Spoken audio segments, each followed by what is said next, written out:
Hey everyone, Theo here. Today I'm going to unbox the Link Studio S1, which is a Microsoft Surface Pro competitor. So this is a Windows tablet that has pen support, and this pen uses Wacom EMR technology. By the way, when you're watching the video and you have questions, let me know in the comment section below so that I can answer them in the full review. This video is a preview rather than a review because I need more time to test this tablet. And this is a review unit provided by the company Link Plus, which has been making Windows laptops and Android tablets for many years. So this is one of their high-end products, which they will release through crowdfunding very soon. I don't have the exact release date yet, and I don't have a confirmative price for this tablet. All they told me is this tablet will be sold around $1,000 to $1,200 US. So these are the two boxes they sent me. So let's have a look and see what's in the smaller box first. So in this preview video, I will not be able to talk about things such as battery life. I will cover more about the workflow and touch support for drawing apps in the full review. And I will talk more about the driver in the full review. Okay, so this is a stand for the tablet. It's made with metal, so the build quality is extremely solid. By the way, I have no idea whether the stand or the keyboard are included with the purchase, so you will have to wait for that information when the crowdfunding starts. So this is the tablet. It looks good and it has a matte textured drawing surface. So let me just remove all the items first. So this is probably the keyboard. These are the items included in the box: a microfiber cleaning cloth, artist glove, USB-C, power adapter, USB-C to USB-C cable, user guide, the keyboard, the pen case with the pen. The pen case is made with plastic and it feels plasticky. So that's the pen, and there are 4 replacement pen tips included, and this is the nib or pen tip remover. Because this pen uses Wacom EMR, it means the tablet is also compatible with pens from other companies that use Wacom EMR, such as the Samsung S Pen, and this is the S Pen Creator Edition. You can also use the Staedtler Norris Digital or the Lamy AL Star EMR, or even the Wacom One pen. This pen is considered lightweight and the build quality is solid enough. The surface is matte textured, so this is quite comfortable to hold. Now this pen unfortunately does not have a side button. The pen tip is sharp and has minimal to no movement. Design of this pen is almost cylindrical except for this flat side here, and there are some magnets, but this pen cannot be attached to the side of the tablet. And there is one eraser at the back. Let's look at the keyboard. The size is pretty standard and the layout for the keys is also standard. And there is this additional column of keys here for delete, home, page up, page down, and we have full size arrow keys. The touchpad is big enough, and there is the click. Typing experience on this keyboard feels plasticky and there is no backlight. The wrist rest area is matte and it feels textured. And on the back there is more texture, and this texture reminds me of the Alcantara texture that you can find on the Microsoft Surface Pro keyboards. This feels very nice, but I'm pretty sure this will attract dust very easily due to the texture. So this is the Link Studio S1 Windows tablet. This is a 13-inch tablet, and the build quality is quite solid because of the metal back, and the weight is 1.1 kg, which is reasonable for a tablet at this size. So this is how big the tablet is compared to an iPad Pro 12.9 inch. You can see the size is almost similar, except the Link Studio S1 is wider. Let's see what's on the side. There is a total of 6 hotkeys on the side. So these are actually press buttons. And there is this slider here. There are 6 more buttons on the right side and another slider here. The tablet is about as thin as the Microsoft Surface Pro. So this is the back, and that's the company logo. On the back, there's a camera and 4 rubber feet, and there is this design thing that's going on. I'm not sure if you can see.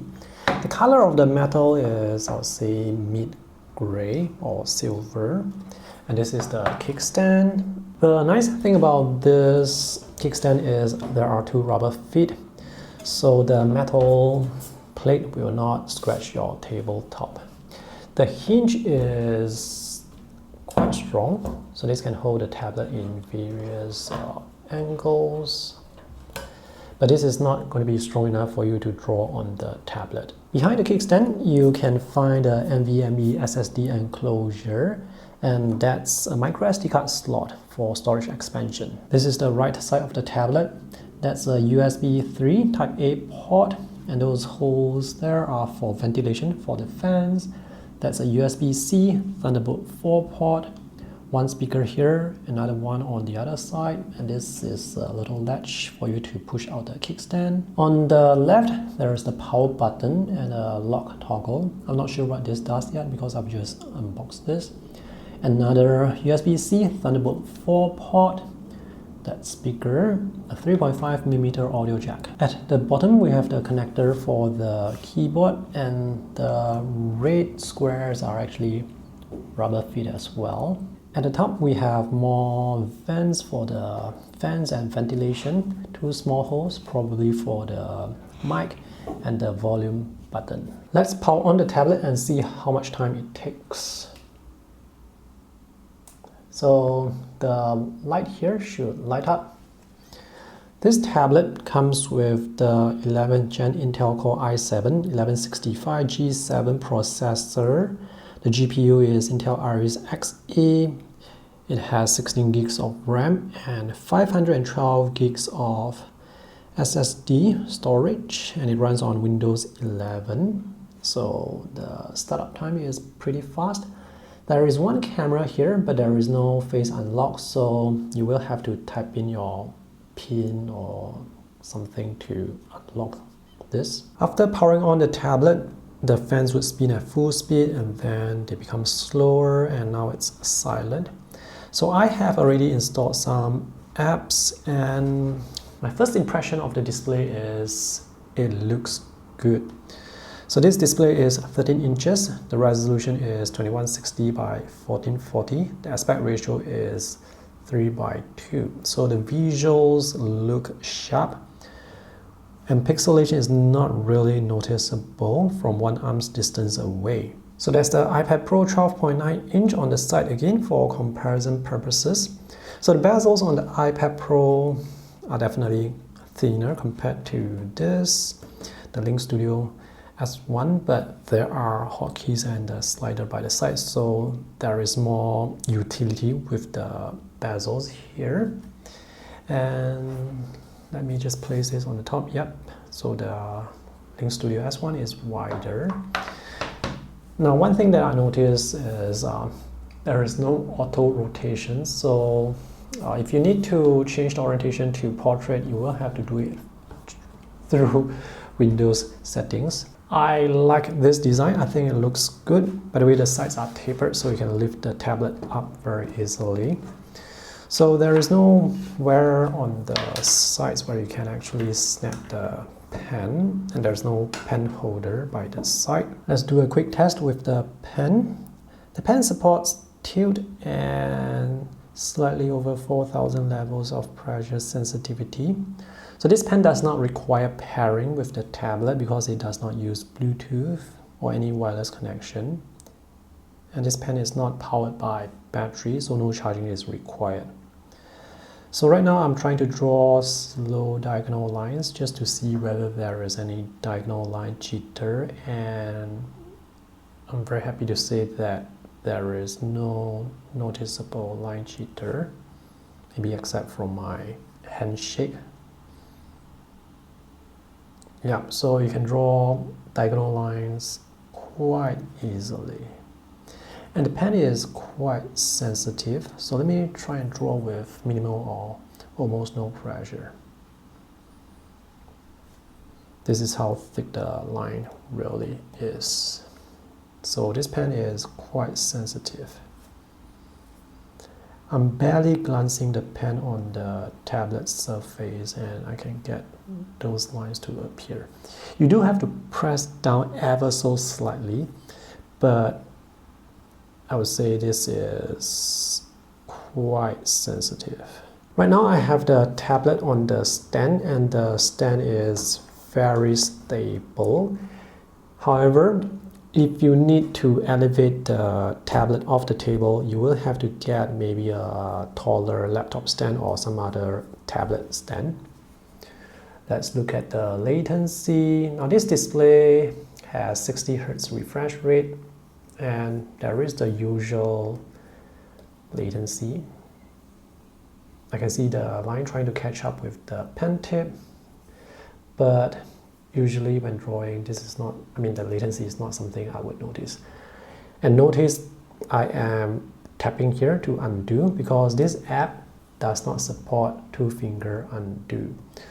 So the drawing app that you use matters a lot if you need to use finger gestures, because most apps will support the pen zoom and rotate, but not all apps will support double finger undo or triple finger or four finger shortcuts. This app is Concepts, and this is a quick sketch that I have drawn using the pen, and I did not experience any issues while drawing this. And the animation of zooming in and out, pan and rotate is quite fluid. The drawing surface is matte textured, and this pen tip is actually quite smooth on the drawing surface, so this will take some time to get used to.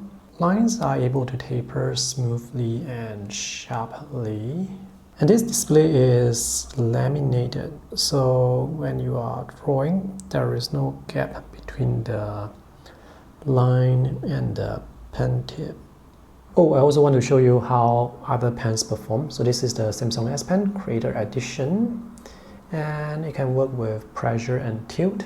And this is the normal standard Samsung S Pen, and it works fine. In my full review, I will also compare the pen performance of the Link Studio Pen with other pens. So this is just a quick preview of the Link Studio S1, and in the full review I will talk more about the utility of the hotkeys, the slider, and what you can do with the driver, the pen performance and experience while drawing, battery life, and other issues that I may encounter. So far, all I can say is my first impression is quite positive.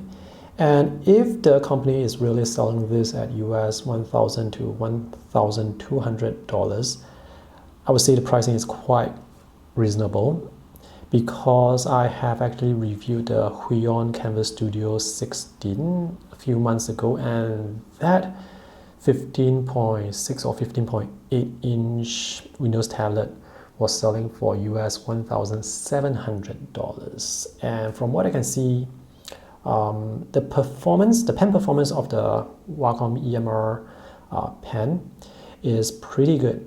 The Wacom pen has slightly better performance, but the pen performance that you see here is also pretty good. So the main thing is the price difference is huge. Alright, if you guys have any questions regarding the Link Studio S1, let me know in the comment section below, and let me know what other things you want me to test. My full review should probably be out when the crowdfunding of this tablet starts.